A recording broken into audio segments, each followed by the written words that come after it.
Well, hello everyone. Seth Weiner here, your auctioneer. You're listening to Coffee Connections. Thanks for tuning in and joining us. We are back, and we're actually bringing back a new guest or a guest that we've had in the past. So this is our first time we're doing that. But there's a reason why we're doing that. As we talked earlier this season, we're doing interviews with organizations in Colorado, and then we're featuring the clients that we're working with here in Atlanta, and one of them happens to be Zobida Dat with the Georgia Center for Child Advocacy. We're going to do here at Coffee Connection, we do a deep dive into the stories and missions that make a real impact in our communities.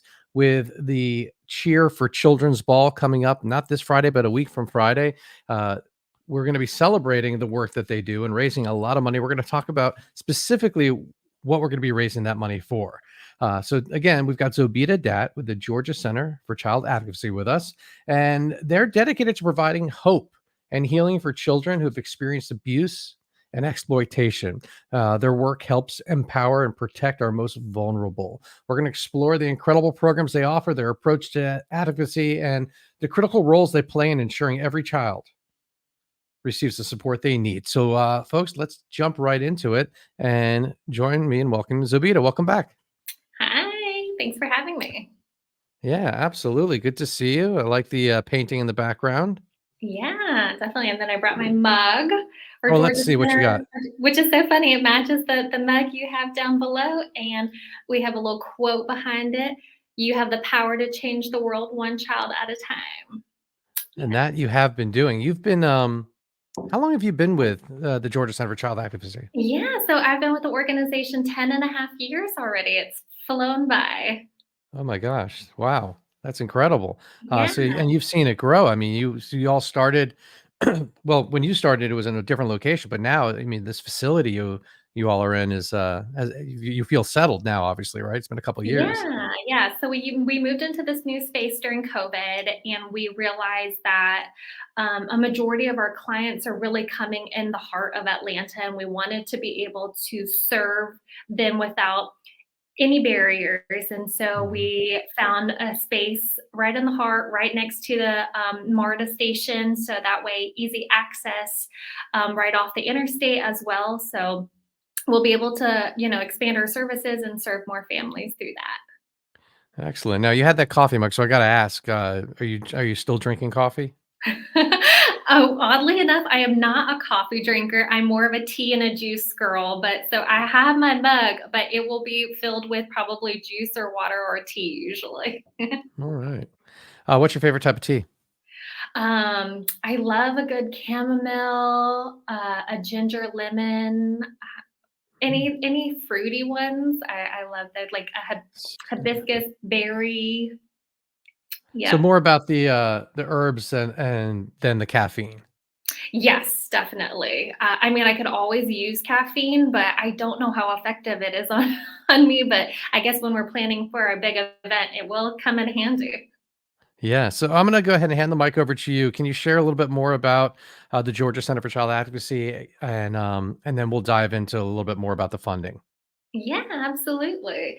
So the Georgia Center for Child Advocacy has been around for over 38 years. We serve children that have gone through some of the most traumatic experiences, including child sexual abuse, physical abuse, witness to violence, and trafficking. We serve over 900 children and families each year and provide them with some really, really critical services to help them in their healing journey. Our center here is really child friendly. We created it so that children can feel safe when they come and disclose what happened to them. We Mhm. work with the caregivers to understand their environment and make sure that the home is safe. If there are any resources that they need, we really connect them with those to really thrive and move forward and be able to be in a safe space. And then, of course, after what we do a forensic interview, we also provide ongoing therapy in that healing journey. We know that children that have been affected by these traumas have higher chances and risks of going through depression, you know, it affecting their mental health. So we want to make sure that they are able to go on and not let this define the rest of their lives. Yeah, so we are really excited. We'll tell you more about the Cheer for Children Ball, but all of our services that we provide to these families are at no cost, and we're only able to do that with our community supporters. Mhm. Sorry, I lost the there we go. Trying to find my buttons there, but yeah, that's a lot, and that's heavy work too. I mean, that's, is there a lot of turnaround, with the staff just because it's such heavy work that they do?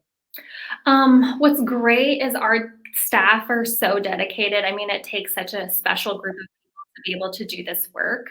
Um, Surprisingly, there isn't a lot of turnaround with our staff. I mean, we have staff that have been here for decades. I feel like sometimes I'm the new kid on the block, even though I've been there for 10 years, which really speaks volumes about our work and about the passion that our staff have to be able to do this work. But we really take care of each other. We understand that this is a very difficult Mhm. job to be able to hear in and out, a child disclosing sexual abuse. And so we have therapists for our therapists, is what we like to say. We understand the severe impact of secondary trauma. So, we have a support system here. We have mental health days. And anytime we know that there is a difficult case at hand, we really kind of gather and support one another through those. Mhm. That's yeah, that's great. Also, I'm wondering when a child goes through trauma and then they go through the program and they get the help that they need, uh, what about the help they need later in life? I mean, a child goes through trauma, say 1 or 2 years old. When they're 11, they're still but their body's still dealing with that trauma. And I'm curious, is there a longer term program? Is there a check back in, or anything like that? Or is it once they kind of get through the hard part, now you're set up and hopefully they continue doing trauma therapy, etc.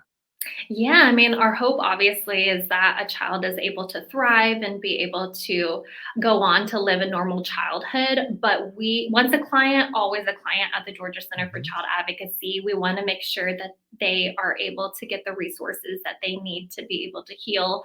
So, a lot of times, children that come through our doors, like if they're experiencing puberty, if they're going into their first relationship, if there's some changes that are happening in their life, sometimes, if they are needing to go to trial and court, they have some fears and anxieties and things that come up that they need to talk through and get support on. And so, we're always here for them as a resource to Mhm. come back and kind of help them through that process. That's wonderful. I mean, that's that the services stay provided for them like that. Mhm. So needed. Now we're going to be raising money in 2 weeks for all specifically for any program, or we want to talk a little bit more. I mean, here I'm going to pull this image up real quick. So what we've got is the Cheer for Children Ball. This is Friday, September 27th. It's at the Foundry at Puritan Mill. It's a fun venue. We're back there, and this is the 29th annual event. So that I didn't realize it was the 29th annual. 30th is going to be exciting. So, Oh, yeah, gosh. absolutely. But it'll be a really fun theme this year, Midnight in Paris. We're very excited for it. This year, the Fund the Mission is going to support our therapy program. We understand that every family, especially during this time, is dealt with mental health issues, a lot of stress, anxiety, and we have been able to grow this program in so many ways. And we want to be able to continue serving these kids. We know that that's such an important piece in their healing process and in their healing journey. And so raising money for this is going to make a huge impact in their lives. And takes a lot of money to be able to do all this, of course. What specifically, where some of the money's going to be going? Yeah, so we have different modems. Our incredible staff are all trained and in trauma focused cognitive behavioral therapy. And so our staff not only are trained in it, but they understand that there are other families that need access it throughout the state. So we provide those trainings to other professionals, to other therapists across the state because it's the best modem for children that have experienced trauma.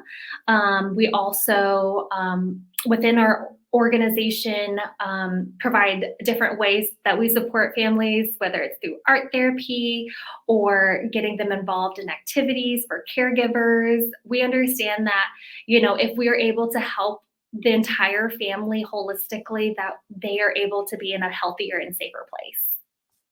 And with some of these trainings, I imagine there are some like school the excuse me, the therapists from schools and whatnots, because they're the ones who can see these children every day and identify that someone's not acting normal. Let's look into this kind of thing.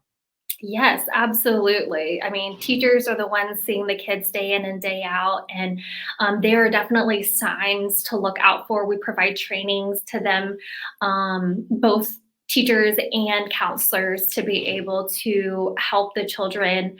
In years past, when children act out or they fall asleep during class, they would get punished. And that would be the immediate response instead of coming at it at a trauma informed lens to say, what is going on with this child? Was there something that they experienced? Are they experiencing trauma currently in their life? Mhm. Or is there something else that's going on in the household that we can help them through instead of punishing them for something that they may not be responsible for? Yeah, that's such a interesting concept. I feel like that's something that's newish for our generation, where we look our initial act when a our initial reaction when a child misbehaves is to punish them or to set they're breaking the boundaries, we need to deal with this. But in reality, if they're coming from trauma, then in a way it's almost like they're diseased.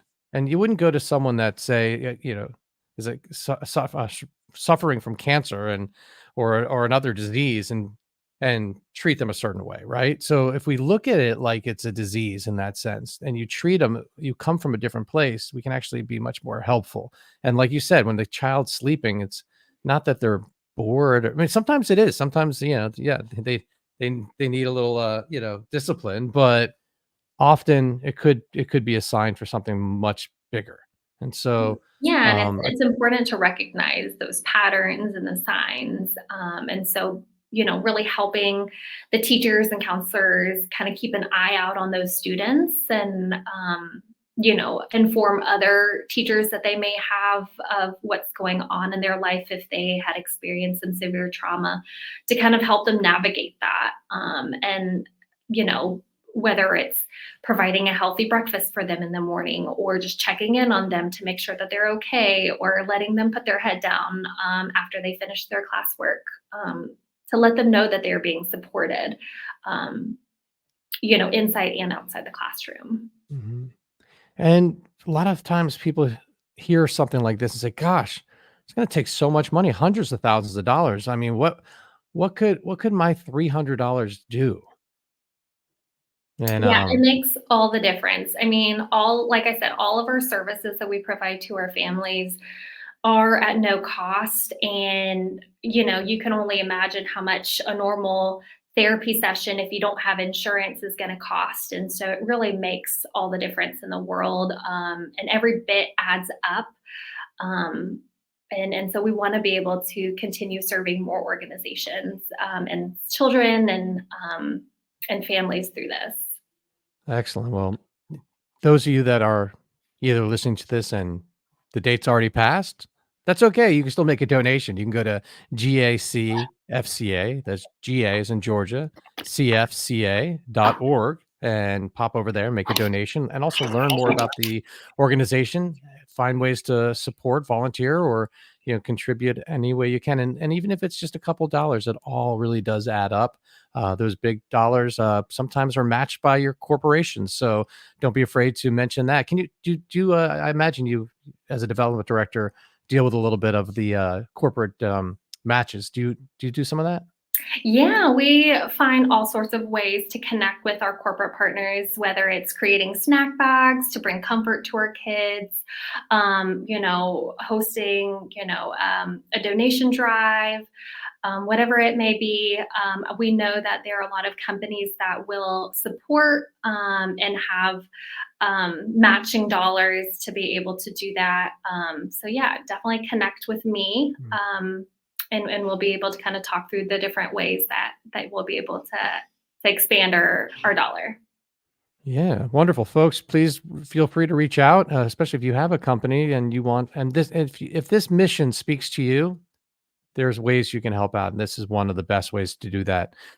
So yeah, Zobita, is there anything else that you wanted to mention that we didn't hit? Yeah, just how to contact us and learn more about our organization. There's different ways that you can get involved and volunteer with us. gacfca.org. Our upcoming event, the Cheer for Children Ball, cheerforchildren.org, or you can reach out to me directly, special events at gacfca.org. Love to chat with you and get you and or your company involved in any capacity. And we have some really great ways to get involved, whether it's volunteering for our events and planning them, like our cheer ball, or participating in our caregiver events. And then you also have another popped up charity where a charity event coming up where you were selected from the Greek festival, right? To be one of the Yeah. three benefactors. So there's lots of different ways you can get involved. I mean, it's endless, but also how, if you're throwing an event and you're looking to what charity to give money to, this is one as well. Talk a little bit about that. The Greek Fest. What's up with that? Yeah, so we were selected to be one of three organizations that will receive the ticket benefits for the Greek Festival. Charity night will be this Thursday. And they'll have some really great entertainment, Greek food, which you can't go wrong with, some dancers and music. It's just going to be a really great time. It's very family friendly, so we encourage you to bring the kiddos. It's lots of activities that they have going on. So we're super excited and honored to be a part of this event. Is that the one on Ponce? It's on Claremont. Claremont, right, right. Yeah, yep. But right in that Awesome. area. Yeah. Mhm.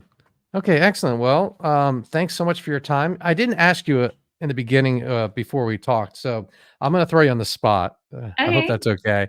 But I always close my coffee connections by asking our guests to recommend another guest, another nonprofit in the Atlanta Ooh. area or Colorado, if you have a organization there you'd like to recommend.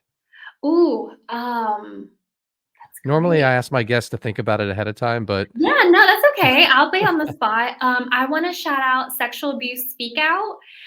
They do a lot of poetry slams and spoken words that support survivors of domestic violence and sexual abuse. And they put on usually an event every month, but we've also been selected as one of the charities every year. So, yeah, they would be fantastic to speak with.